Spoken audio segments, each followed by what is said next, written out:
Apakah bekerja itu suatu kutukan?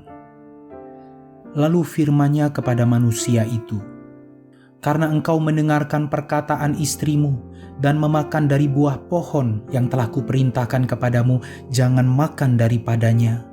Maka terkutuklah tanah karena engkau. Dengan bersusah payah engkau akan mencari rezekimu dari tanah seumur hidupmu.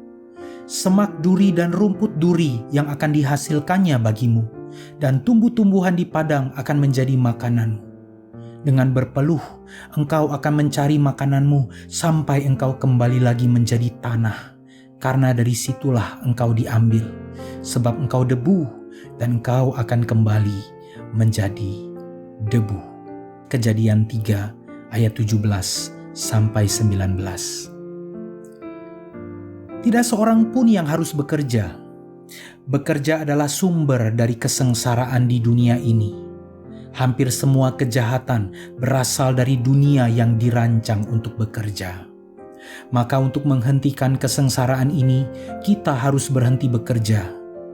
Statement ini muncul pada pendahuluan tulisan Bob Black pada tahun 1985 yang berjudul The Abolition of Work. Di tengah budaya yang suka bersantai, tentu banyak orang yang akan menyetujui pemikiran Black. Tahun 2021, lebih dari 1/4 pekerja Indonesia bekerja lebih dari 49 jam per minggu. Padahal jam kerja yang diatur dalam undang-undang adalah 40 jam per minggu. Apakah bekerja merupakan kutukan Allah atas manusia yang memilih jatuh ke dalam dosa? Kalau kita perhatikan bacaan kita, tidak satu pun kata yang mengindikasikan bahwa bekerja itu adalah suatu kutukan. Memang setelah kejatuhan manusia, Allah mengutuk tanah.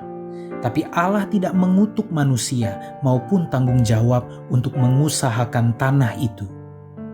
Kutukan atas tanah memang membuat kerja dan lingkungan kerja menjadi lebih berat dan sukar. Tetapi kutukan terhadap tanah tidak menghancurkan martabat dan nilai dari pekerjaan. Dan manusia tetaplah kawan sekerja Allah sejak awal diciptakan.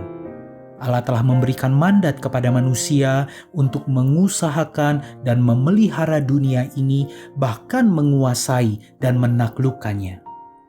Tetapi sebetulnya apa makna dari mandatnya itu?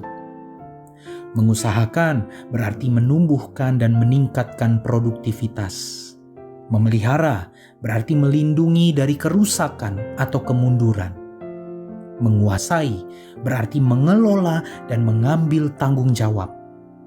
Menaklukkan berarti melakukan kontrol serta disiplin. Mandat ini berlaku untuk semua keahlian dan profesi. Para reformator abad ke-15 menganggap pekerjaan sebagai bentuk pelayanan di hadapan Allah. Tempat kerja haruslah dianggap sebagai ladang misi. Sayangnya, kejatuhan manusia menyebabkan bekerja menjadi sesuatu yang begitu sulit. Kata susah payah menyiratkan tantangan, kesulitan, perjuangan, bahkan kelelahan. Bekerja itu sendiri baik adanya. Tetapi manusia harus menyadari bahwa bekerja akan dilakukan dengan berpeluh. Lagi pula, hasilnya tidak akan selalu baik. Tanah yang diusahakan dan digarap juga akan menghasilkan onak dan duri selain makanan untuk disantap. Demikian juga, tidak selalu kerja keras dan usaha dihargai seperti harapan atau keinginan si pekerja. Tetapi setiap kita dipanggil untuk bekerja dengan kualitas tertinggi dan produktif. Sehingga upah bagi seorang pekerja adalah kehormatan dan kepuasan yang berasal dari pekerjaan yang telah dilakukannya dengan baik. Allah sendiri pun turut bekerja. Dialah yang pertama kali melakukan pekerjaan di bumi. Selama 6 hari Allah menciptakan alam semesta dan beristirahat pada hari ke-7. Dalam narasi Kejadian, Allah melihat bahwa semua yang diciptakannya itu baik adanya. Dia menikmati hasilnya dan bersukacita karenanya. Hal yang menarik mengenai rahasia kesejahteraan dalam Alkitab adalah bekerja. Alkitab begitu keras mengecam kemalasan. Paulus menyampaikan etos kerja Kristen dengan sangat jelas. Menjauhlah dari saudara-saudara yang hidup bermalas-malasan dan tidak sesuai dengan ajaran yang kamu terima dari kami. Dia juga mengingatkan, ketika kami masih bersamamu pun, kami memberimu perintah ini. Jika orang tidak mau bekerja, janganlah ia makan. Terhadap orang yang bermalas-malasan, Paulus memerintahkan, orang seperti itu kami perintahkan dan kami nasihati dalam Tuhan Yesus Kristus untuk bekerja dengan tenang dan makan rotinya sendiri.